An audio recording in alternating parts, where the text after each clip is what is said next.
Welcome to Move to Learn, the Handspring webinar series for manual therapists and movement educators. Today we were thrilled, absolutely delighted to welcome Dr. Robert Schleip and Dr. Jan Wilke, who are co-editors, along with Amanda Baker, of Fascia in Sport and Movement, the second edition. Prior to this invigorating presentation, let's take a look at how things work. The chat is on, so do say hello and tell us where you're joining from. The webinar will be 1 hour. It will comprise roughly 45 minutes of discussion, presentation, and guided practice, followed by 15 minutes of Q&A. We welcome your questions and ask that you please submit these using the Q&A button on your screen. Since we'll finish promptly on the hour, and Robert and Jan will answer as many questions as time allows, we'll give priority to the questions that are entered in the Q&A. Please come prepared for a movement experience with these two and Fascia in motion. Be ready for everything. Buckle up. The webinar is being recorded and we'll share a link to it in our follow-up email. It's also streaming live on YouTube. We call your attention to the disclaimer that this discussion is for informational and illustrative purposes only and is not meant to impart medical or therapeutic or, for that matter, coaching advice or instruction that needs to be individualized and customized. I'm thrilled now to introduce Dr. Jan Wilke and Dr. Robert Schleip. Jan is in the Department of Sports Medicine at the University of Frankfurt in Germany, where he is the director of the research group Fascia in Motion. Dr. Robert Schleip is the research director of the European Rolfing Association and also the director of the Fascia Research Group at the Technical University of Munich.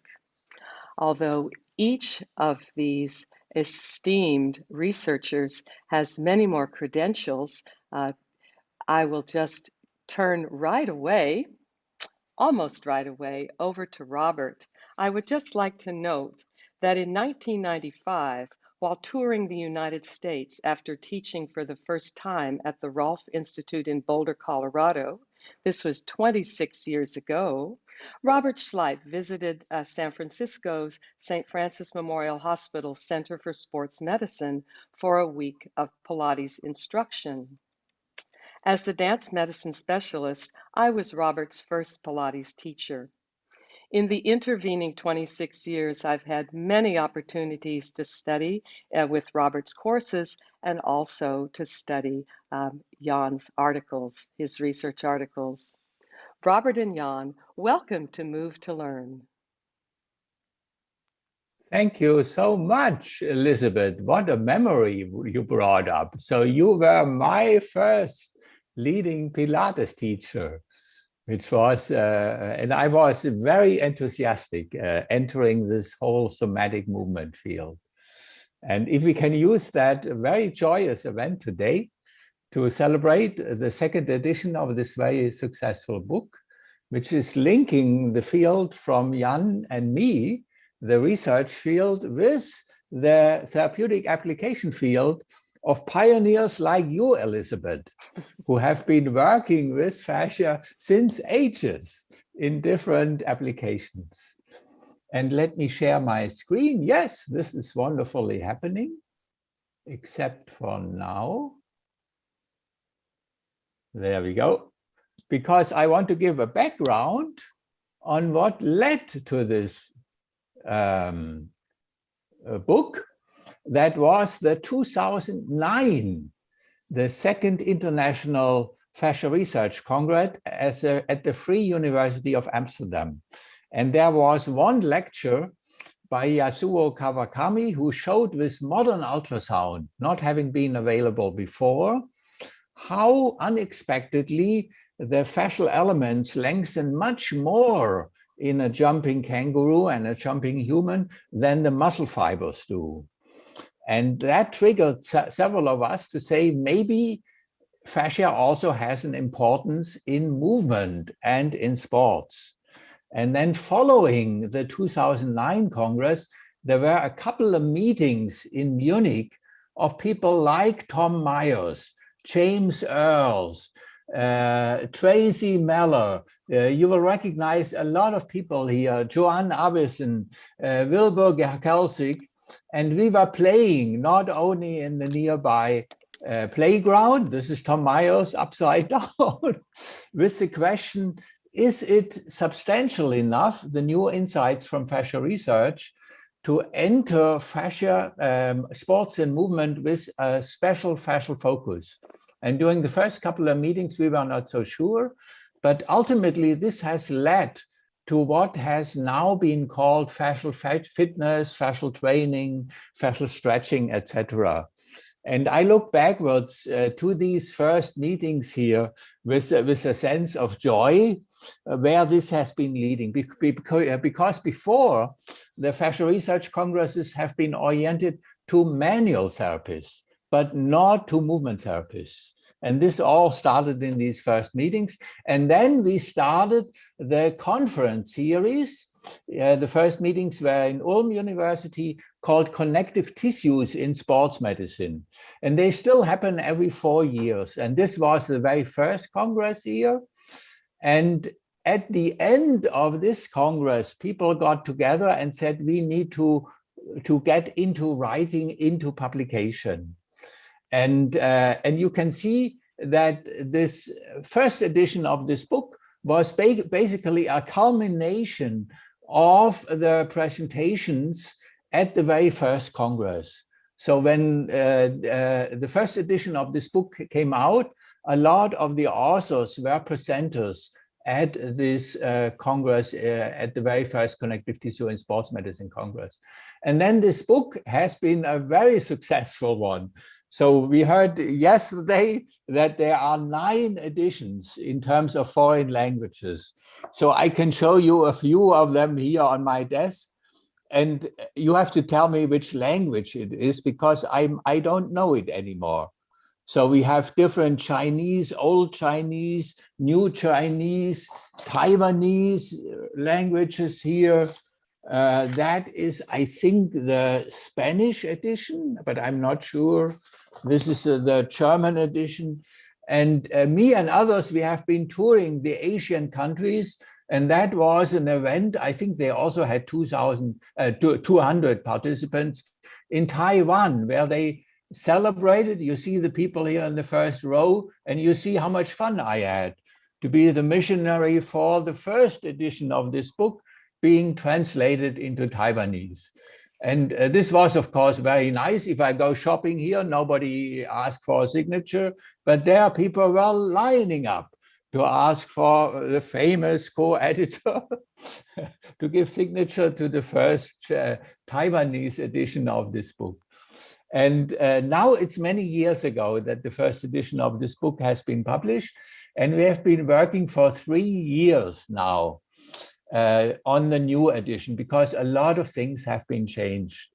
And the biggest change is getting Jan Wilke included, not only as an author of several chapters, but as a main editor together with me. And you can see it already in the cover. It's no longer a dancing girl, dancing intuitively, swinging her hips. It's oriented a little bit more for sports and exercise. And you can see that also in the content of the book. And the publication of the book coincides with the third Connective Tissue in Sports Medicine Congress, which we just hosted. And we had over 600 participants, which was also due to the online format that we had to shift. But a lot of the chapters, I think it's 52 authors that we have all together, and the book has become twice as thick as before. I had not been aware that how much we accomplished, Jan, together in this book. I knew that we had many more substantial chapters, but I was basically overwhelmed when the book finally arrived.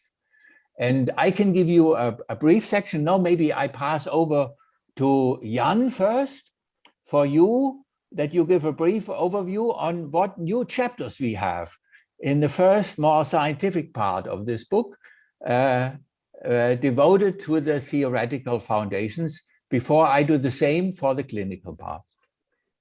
Yes, thank you, Robert. And hello to all, hello to around the world, one could say. And I remember, Robert, when you asked me to contribute to that book, that has been, I think, 3 or 4 years. I think 3 years ago, I think it was in 2018, and we were sitting in the German beer garden, and you said, how about doing this second edition together? And I thought, well, that's a good idea, actually. Actually, I didn't know that it's so much work. It's going to be so much work, because I can prove you're wrong. It's not double the size, it's triple the size. So there has been That's your so fault. much. It's your fault. You brought so much content, and I think it's the fault actually of both of us, because we were together with Amanda. We were talking in so many times, thinking about okay, we included a new chapter, but we need one on foam rolling, we need one on plyometric training, we need an additional one on yoga. I think we cover any aspect that is possible to cover in fascia research, and I think that's the major strength of the book.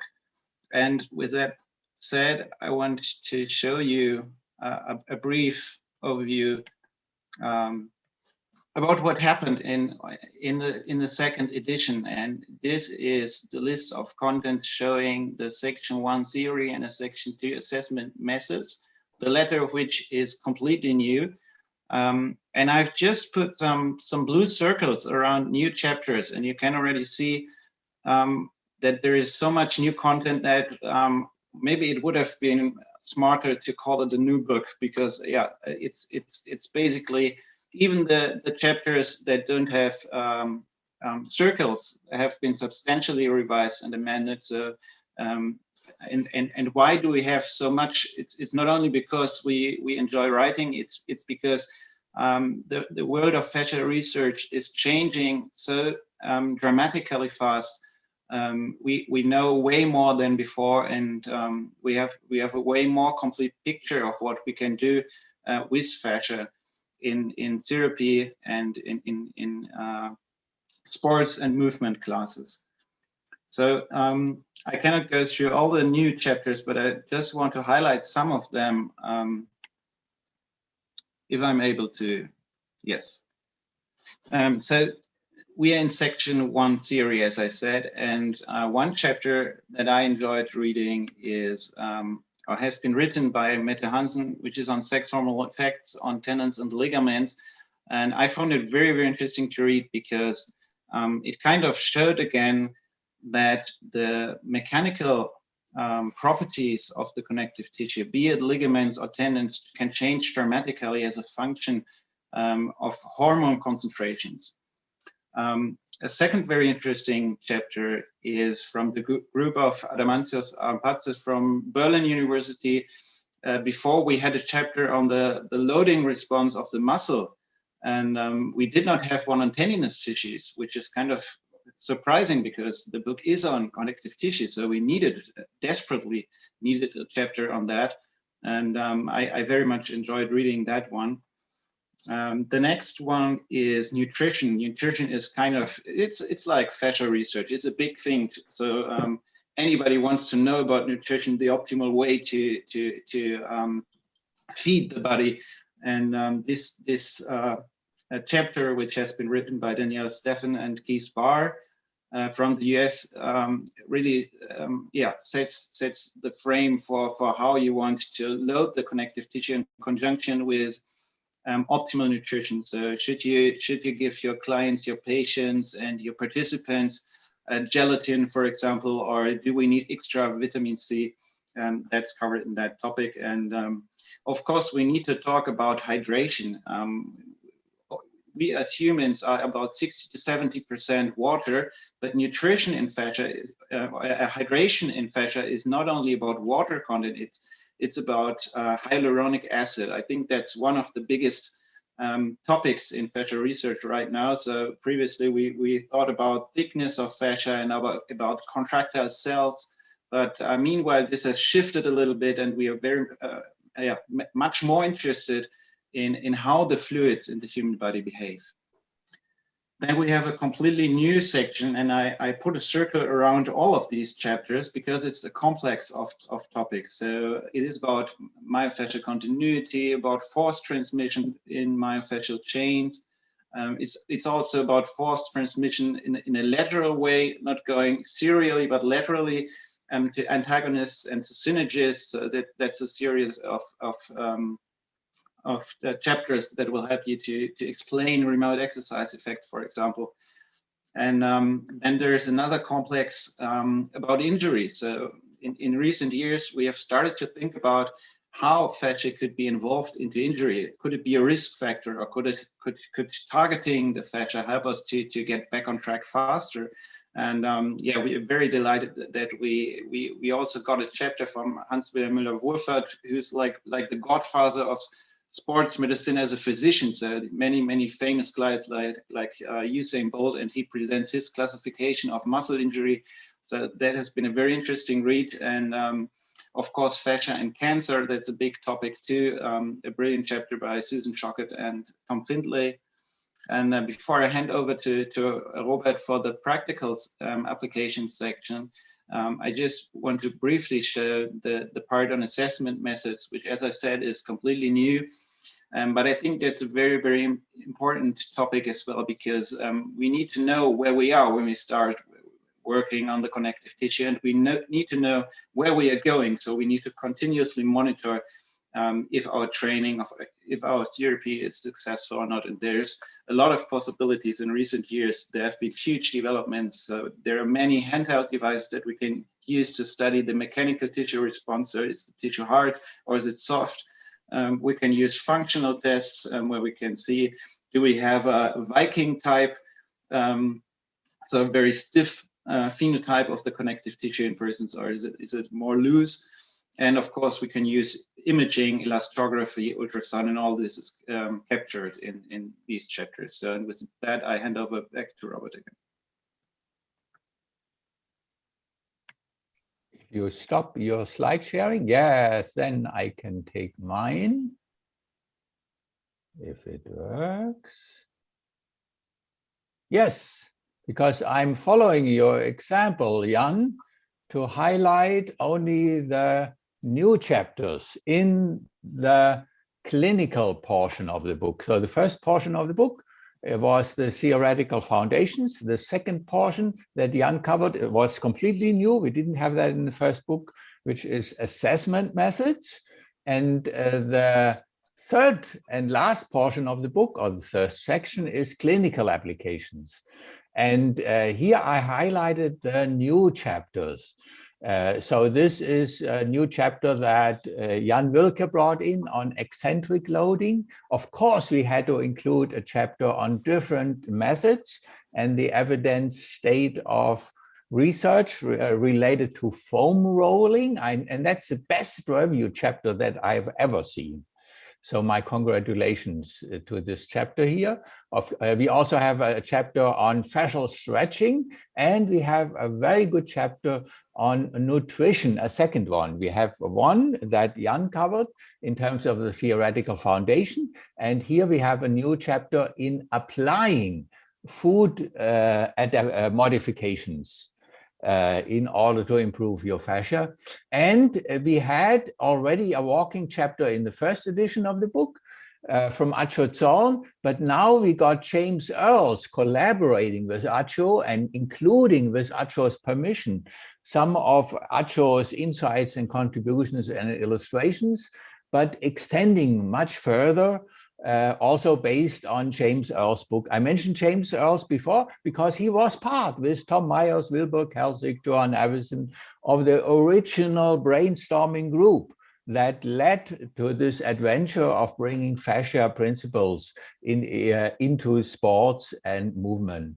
But the practical chapters continue. We have a new chapter on shoes and barefoot running.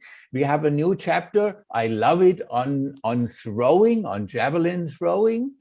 And we have a chapter, of course, on yin yoga by nobody less than Paul Grilly himself. It continues with a new chapter by a colleague from Jan Wilke on kettlebell training, then a chapter on me on fascia-oriented strength training in a conventional gym environment. We have a new chapter on rehabilitation in sports medicine. We managed to get PJ Auclair to contribute a brilliant chapter on movement therapy, fascia-oriented movement therapy for breast cancer survivors. And many of you know and adore Eric Franklin. He contributed a brilliant chapter as well on using mental imagery related to fascia. And last not least, we got Bill Parisi and a collaborator on contributing a chapter on, let me close this, on speed training based on fascia-oriented principles. So much for a brief overview on the new chapters.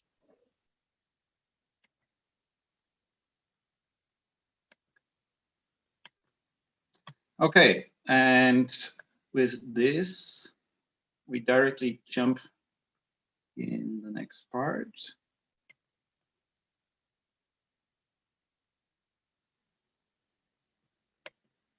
Yes, because of course we want to speak with you about some specific findings which are not only presented in these specific chapters, but which are particularly interesting and merit discussion. And as I said in the beginning, the mechanical loading of the connective tissue and the tendon of in particular is very interesting. And in the chapter on tendinous loading, the authors presented a very, very interesting set of studies which showed that normally when we do a strength training or workout in the gym, then we quickly develop muscles. So hypertrophy is very easy and very quickly achieved. The problem, and this is depicted in the upper image over here, the problem is the tendon cannot adapt as quickly as the muscle. So we have an imbalance, and this in the long term will lead to overload and probably to problems such as tendinopathy. And what we need is a balanced adaptation, and that's what you can see on the right hand side, on the right panel. We need a balanced adaptation, so we need to care for the muscles, but we also need to care for the tendon as well. And the group of Diamantis Arampatsis developed a loading protocol, which I found very interesting because it can be easily used by all of us to trigger adaptation in the tendon. We need very high loads. It's about 90% of the voluntary force maximum. And it needs to be intermittent. So we need, and this is the example which has been derived in that study, we need something like 5 sets and only 4 repetitions with high load. So if we have this loading pattern, that optimally stimulates the tendon. So the mode of contraction doesn't really matter. So it's not important if you do eccentric contraction, isometric contraction, or concentric contraction. That doesn't matter at all. So you need high loads and yeah, relatively few repetitions, but this will optimally trigger adaptations in the tendon. It will get stiffer and can transmit force way better. And why is that important? So that is important because, as I said, in patella and Achilles tendinopathy, we have decreased stiffness of the tendon. So that's exactly the result. If we have strong muscles but weak tendons, we need to target not the muscle but the tendon. And this can be done with a protocol like this. Another very interesting set of studies was done by Daniel Steffel and Keith Barr. You remember the chapter I mentioned in the theory section, and what the authors did here was very interesting. They developed a specific loading protocol for not only tendons, but also ligaments, so collagen-rich connective tissues that transmit force or withstand forces. And they found out that what we need is, again, intermittent loading. So it shows, again, we need to do intermittent loading, but not continuous exercise. So we need breaks, and these breaks should be about 6 hours. So if recovery time is about 6 hours between the blocks of loading, then there is an optimal tissue adaptation. And the exercise bouts that we need to do to improve tendon or ligament strength, they don't need to be that long. So in this study, it has been 50 minutes, for example. And how does nutrition come into play here? So what Keith Barr and his group did was a very interesting thing. They had two groups. The first group did just normal rope skipping exercise. So 15 minutes of rope skipping, and they had a placebo. So basically they only had exercise. There was also a control group which did nothing. And there was different doses then, which had exercise plus gelatin administered in different doses. And what they found was that collagen type 1 synthesis is stimulated if I only do exercise and have the placebo. You can increase collagen synthesis by 50% and even more. But the interesting thing is, if you administer gelatin as well, then you'll get 153% more collagen synthesis, and this is huge. So if you want to accelerate recovery after injury, but also strengthen your connective tissue and prepare it for loading, then it may make sense to think about adding gelatin, maybe in conjunction with vitamin C.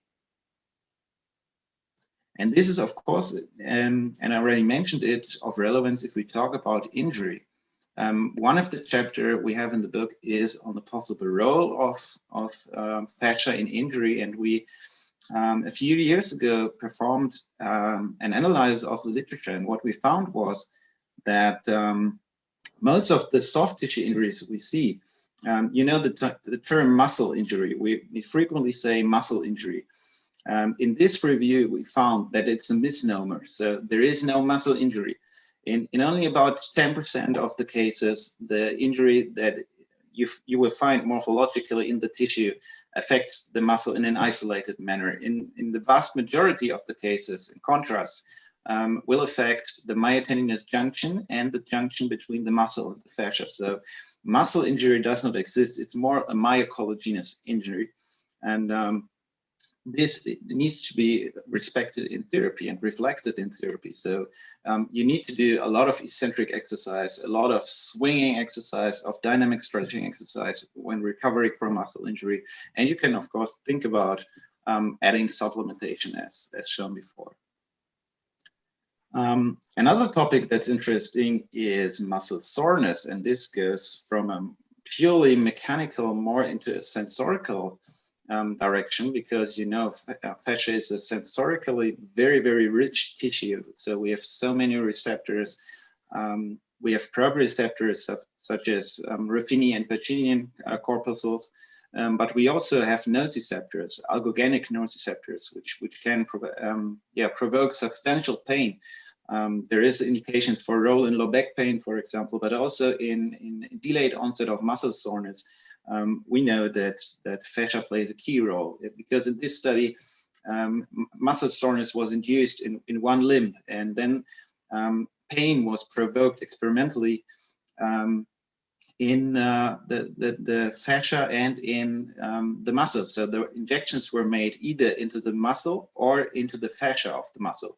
And the interesting thing was that injecting these substances into the fascia was way more painful than injecting it into the muscle itself. So this already shows that the muscle is not the big problem, not the big issue. Rather, it's the fascia that seems to cause pain. And if you do that in DOMS, so if you have worked out and you can only crawl to the car afterwards on the next day, the pain difference between muscle and fascia becomes even larger. So the pain in DOMS really is stemming from the fascia and not from the muscle. And yeah, another thing I talked about is water and fluid dynamics. And when I said that's really key to yeah, moving healthy and moving elegantly, having flexibility, then that's no exaggeration. I showed this image because you may all know the situation when you get up early in the morning, you feel like a turtle and you can't move. And that's largely because of hyaluronan. Hyaluronan is a substance that behaves thixotropic. And that means that without movement and without mechanical stimuli, it's very solid. You can imagine this like a ketchup bottle. So if you take it out of the fridge and want to get some, nothing is coming out of the bottle. And as you start shaking the bottle, the fluid becomes, yeah, softer, and then it gets out of the bottle. And the same happens with the hyaluronan, which we have not only in our joints as a part of the synovial fluid, but also between the layers of the fascia. And as you move and stretch and move throughout the day, the hyaluronic acid changes its condition and becomes more fluid, and you can move better. So this is direct implication, of course, for all of us in daily life, but also in sports and courses. So we need to move a lot. We need to mobilize a lot, and that's what helps to get us going. And I want to additionally show this slide because it was really striking when I found this study. It's actually very old, from I think, yeah, it's shown down here in 1973. So kind of not the newest study you can find on the web, but it shows nicely that if you immobilize the tissue, so this has been done in rabbits have been immobilized, then the water content decreases after a few weeks, 5% less water in the body, which is important. But if you have a look at the content of hyaluronic acid, this becomes even more relevant. So there's almost half the concentration of hyaluronic acid. So there is two problems in immobility. The first is the hyaluronic acid becomes less fluid after a while, and it also decreases in terms of concentration.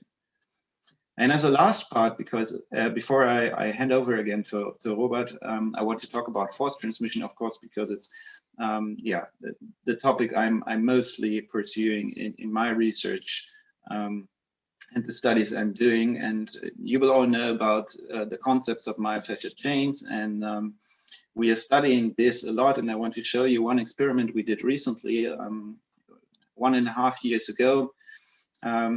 We kind of examined this continuity over here, going from the calf with the gastrocnemius muscle, which has a direct fascial connection to the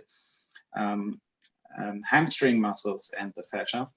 And we wanted to know, is this only coherent? So does fascia only hold it together, or does it transmit force? So can we really explain remote pathologies, remote problems, or remote flexibility decreases with that?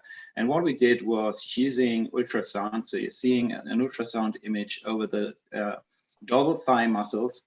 And while we were capturing a video over here, we moved the ankle joint. And as there is a connection, if we stretch the calf over here, we should see a movement of the tissue in the dorsal thigh, and that's what you're seeing here. Now the movement starts over here. The ankle is brought into dorsal extension, so the calf is stretched, and you can see the tissue moves into the direction. So there is a stretch which is really transmitting to the hamstring muscle. So there is a force transfer, and this could really be of relevance if we work with our bodies. So why is that important? I already said it. There are lots of remote pathologies. We know that patients with Achilles tendinopathy have 50% thicker plantar aponeurosis. So if you have someone who has problems in the calf or in the Achilles tendon, have a look at the plantar aponeurosis. We know that persons with plantar fasciitis do have hamstring tightness. So the problem may not only be in the area where you experience the symptoms, you have to look at all the distant body locations as well. And we can see the same in football players. We can see the same in people with back pain. Football players do not only have problems in the adductors, they also have problems in the abdominals. We know that back pain patients have problems in the hamstrings. They have problems in the latissimus muscle. So all these muscles, they are connected, in this case, to the lumbar fascia. And this needs to be properly addressed, of course. And before my screen becomes black, I want to just give you a very brief example of what you can do when you want to examine force transmission. So if you have some space left, and if you have more space than I do have, you can try what I'm doing. So if you stand up and if you just lift your foot a little bit, and then do a dorsal flexion, a dorsal extension, then you can move your joint, your ankle joint very, very well. So that should be good.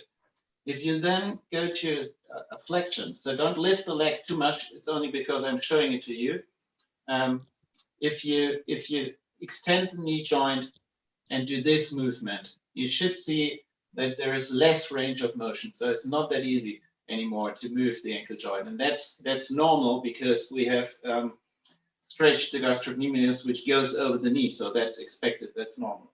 But if we now go a step further, and I would take my chair, for example, and lift my foot up here. So I have a straight knee and I've flexed my hip joint. If I repeat the same motion now, you can already see that movement has decreased, and actually you can see that I'm cheating. I'm cheating because I'm moving my hip back and forth. So watch out that you're not moving over here, that you only move here, and you can see I'm cheating now with my toes because I'm flexing my toes. So if I don't do this, there is hardly any movement in the ankle joint. And now, last step, if you go into this position, bring down your upper body, then you can see I'm a turtle. I'm a turtle because I can't move anymore down here. And that's kind of surprising, because why should I lose ankle mobility if I have changed the position in the distant joint? It's because all of this is connected, and because there is a direct continuity between the hip joint and the ankle joint. And with that, I hand back over to you, Robert. Wow, that's great, particularly the practical example. Let me see if I can follow your example and share some deeper highlights on what's new in, yeah, this is working, in some of the clinical chapters. I start with a chapter that was already included in the first edition, to which I was one of the co-authors, on fascial fitness. And now we had to completely rewrite the same chapter on fascial fitness together with Steve Miller and with Bill Parisi, because of many new insights having happened since then. In the first edition, we focused, you can see it here, on swinging and jumping movements, because that was the level of research that had stimulated us, the research on jumping kangaroos and the elastic recall capacity.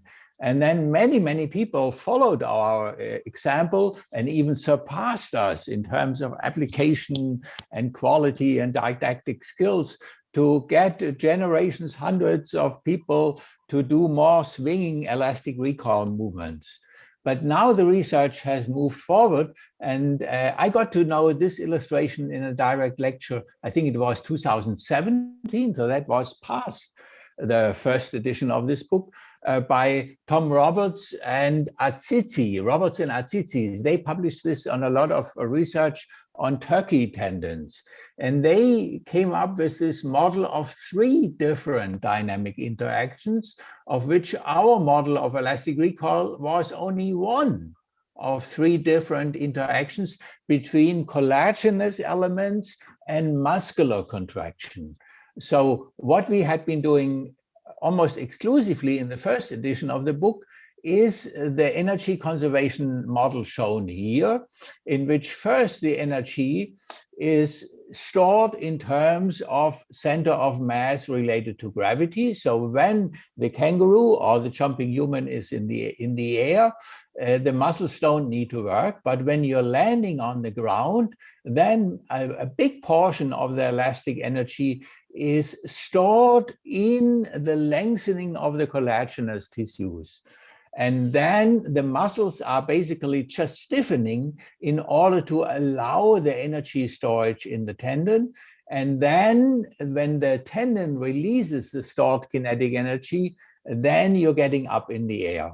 So the muscles are basically doing almost isometric contractions, or their main property. So the millisecond when the muscle fibers are actively is usually the short eccentric contraction before the turning on point. And that's what we had been doing for many years.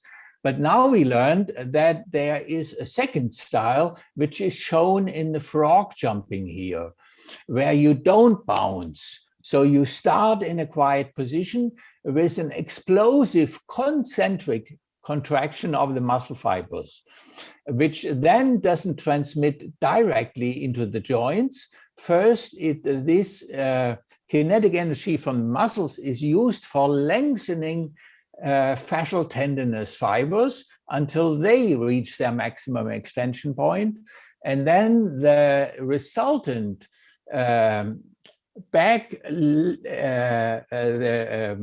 recovery phase of the tendon shortens much, much faster than any fast twitch muscle fiber could be doing. So this is jumping from a squat position. So this would be the squat jump position, which we now introduced in the fascial training, but it's also in the throwing of a javelin spear, for example. And the third one is also new. So a lot of people in fascia training, they now changed their program. They started to hate this new edition of this book and of other new research coming out, because it means, so not hate, but actually to embrace it, in terms of you have to rewrite a lot of your scripts if you have been doing fascia-oriented movement training based on the first edition of this book, because now you are motivated to extend it and to use dampening exercises also, which is shown here on the right column. So when a cat jumps down from a table and lands very silently on the floor, compared with a dog who would land with the same body weight, it uses the fascial tissues together with the muscles in an eccentric manner in order not to store and release, but to distribute the kinetic energy in the most efficient manner. And we are now studying these three different interactions, probably the third manner, which was the newest to us. But now in the last 2 years, a lot of fascia-oriented movement people have been experimenting with landing exercises or catching a heavy medicine ball that is thrown to you. And this probably is not so much the crimp alignment in the collagen fiber, which is very important in the first and probably also important in the second style, but it's more the viscosity in the ground substance, not so much the fibers, but the viscosity of the semi-liquid ground substance that is playing an essential role in this third type of interaction. So this is just one example how one of the previous chapters had to be substantially rewritten. And of course, we had to bring into the clinical application a new chapter on how do you modify your nutrition, not only your exercise loading, but how do you modify your nutrition. And we found a very good fascia knowledgeable expert, Kurt Mosetter. He's actually one of the secret weapons of the Leipzig soccer ball club that has become number 2 in Germany recently, based on the more holistic new training methods, including a modification of nutrition in addition to the exercises that they do.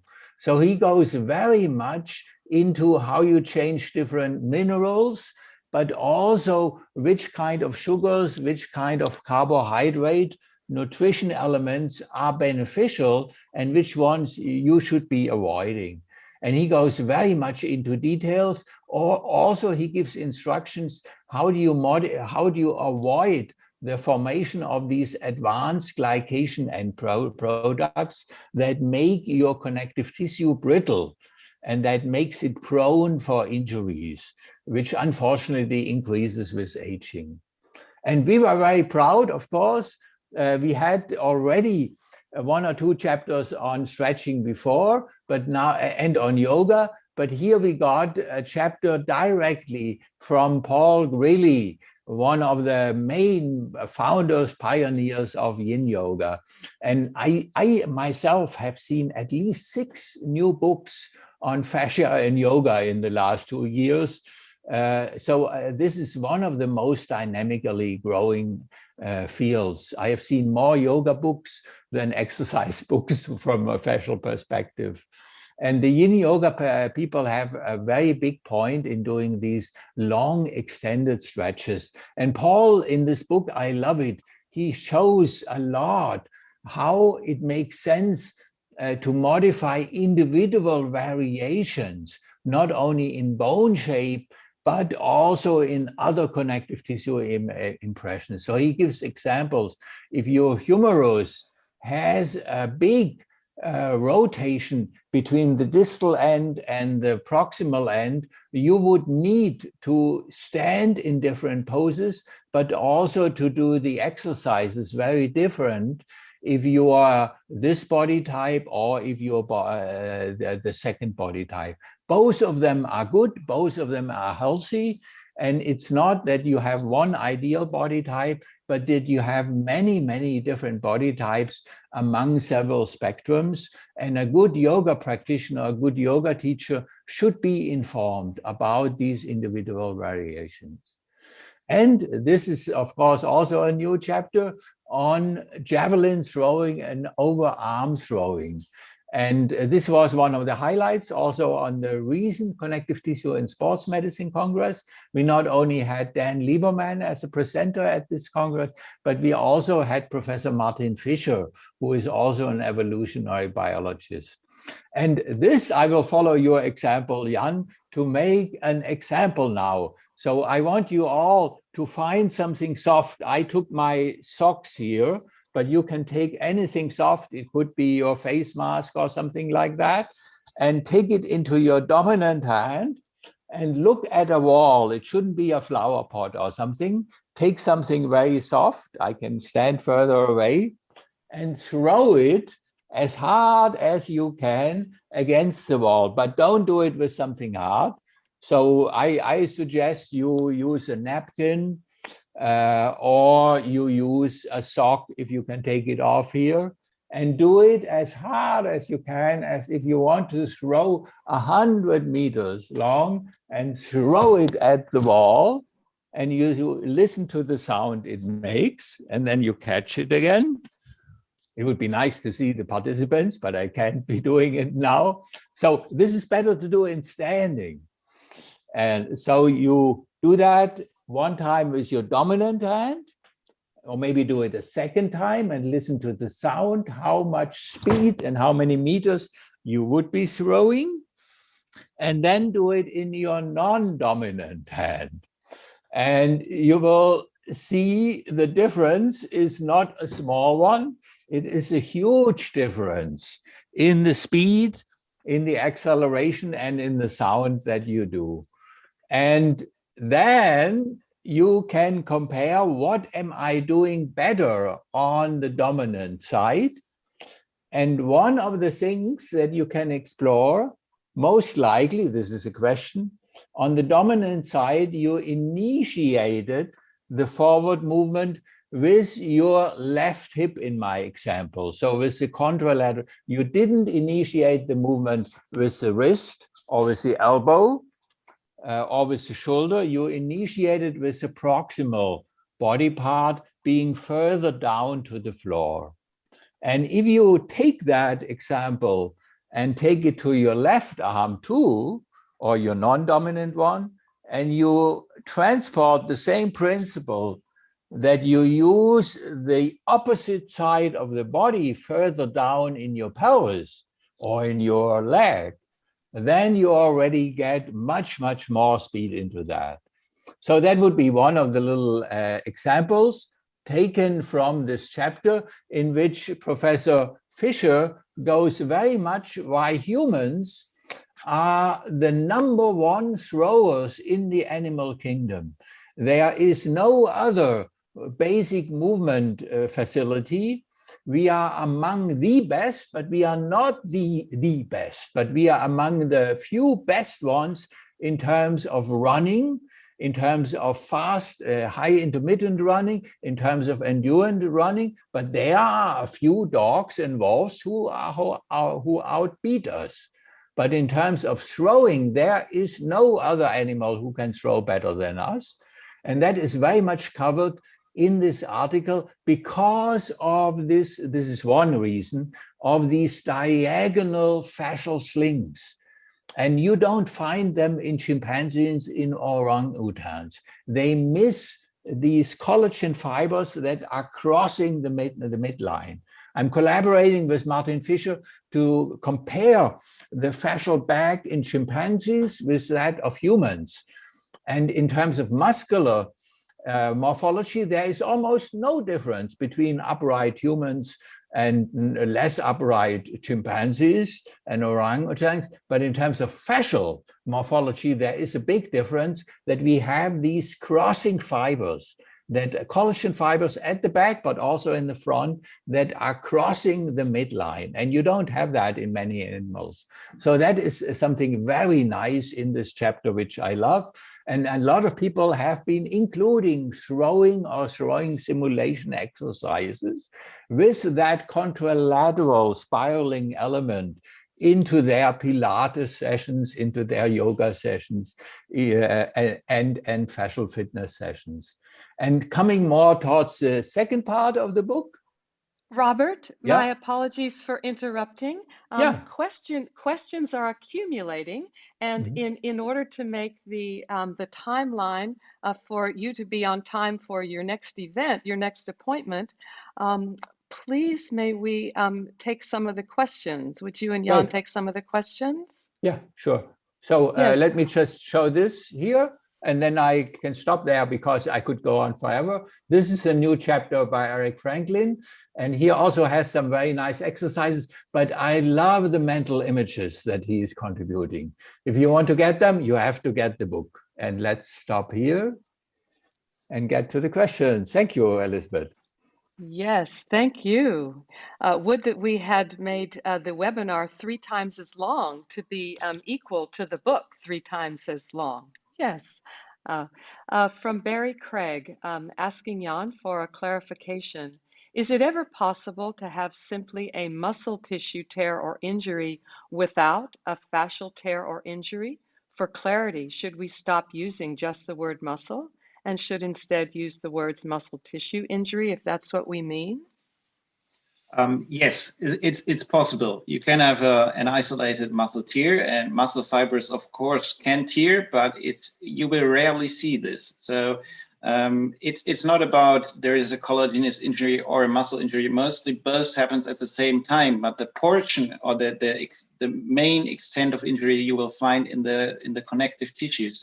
So yes, you should be very cautious with terming it a muscle injury. Because this leads you into the wrong direction if you start the therapy. Thank you.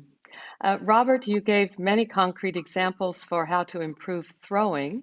Brian Donovan wonders, are there specific recommendations in the book for a training of runners? Yes, there is a brilliant chapter by Wilbur Kelsick on a fascia-oriented running training. And that was already included in the first part of in the first edition of the book. And that was the favorite chapter of many people, but he substantially rewrote that chapter. And Wilbur Kelsig, he's one of my heroes.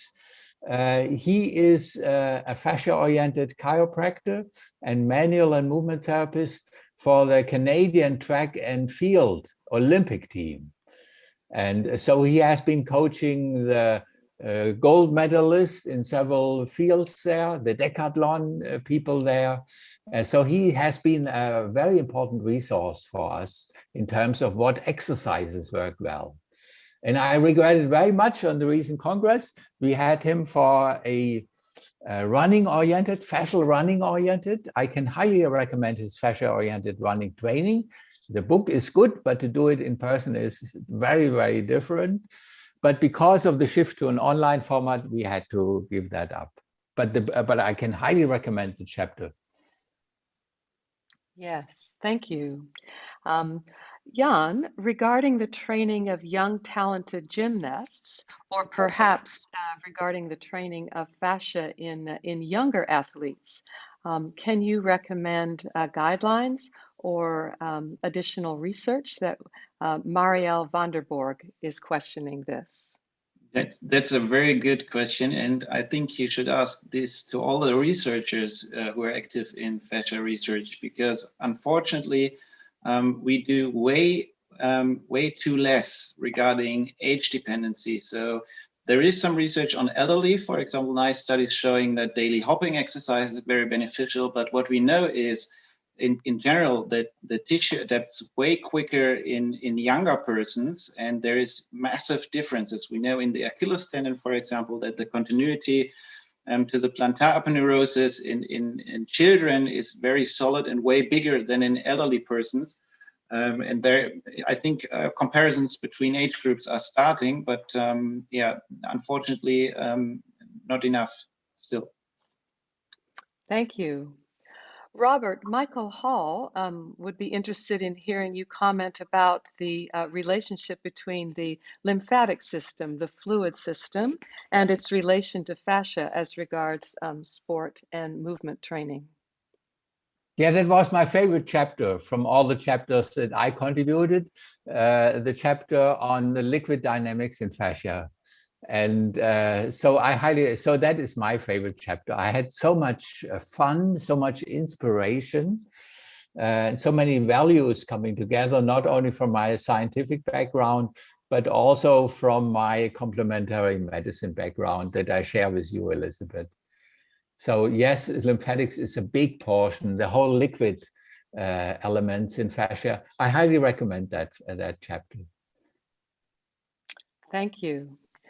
Jan, regarding, without mentioning specific athletes, would you comment about the potential dangers or difficulty of an athlete involved in intensive weight training without the understanding of the implications for the fascia? I think that's something we frequently see. So if you talk about about injury, we very frequently delve into talking about ligamentous injuries like ACL or even the Achilles tear to speak about the tendon. So the big injuries which cost a lot of time, but actually what keeps, if you would calculate the off times and the down times of the athletes together, actually, it's the soft tissue injuries. It's that what keeps you from training, that keeps you from working out on a daily basis. And if I have a purely muscular focus, and if I go into the gym and use a lot of training machines, that will certainly help to build big muscles. But one needs to know if I'm not going out of the gym and incorporate all the specific stimuli to the connective tissue, and the book has manifold examples for that in the clinical application section. If you don't do that, the connective tissue cannot adapt, and I think that's a big issue and a big problem. And at the same time, I think it's very interesting that this view is changing. So I think for both Robert and me, it's frequently the case that bigger elite sports club, also from the American leagues, contact us and start asking what can we do to change what we are doing, because obviously they are not satisfied with what they are doing right now, because they have so many injuries. So yes, that's a big issue. Thank you. Robert, we are on the hour now. Have you time to answer a final question? Unfortunately, I need to go, but I want to toast to Jan. And also, I forgot to mention the huge contribution from Amanda Baker, because Jan and I, we would have taken 3 more years to complete the book. And she supported us substantially, not only in the first edition of this book, but particularly in the second edition. So this is for Amanda, but also the whole team of Handspring that made this huge publication possible. Thank you very much to all. Thank you very much to Amanda for a great help. Congratulations all. And let's take a look at this slide for how you can get the significant discount in the ordering of the book. Thank you, Jan. Thank you, Robert. And we will take the slide, the thank you slide from Handspring, to acknowledge that the Fascia in Sport and Movement second edition is available for order now. You have 20% off the price. Here you see the code that you enter at checkout. And we'll also congratulate Handspring, the Move to Learn, on the happy first anniversary of our webinar series. Thank you all for joining us. We will look forward to being in touch and look forward to being with you in our next time. Thank you. Goodbye.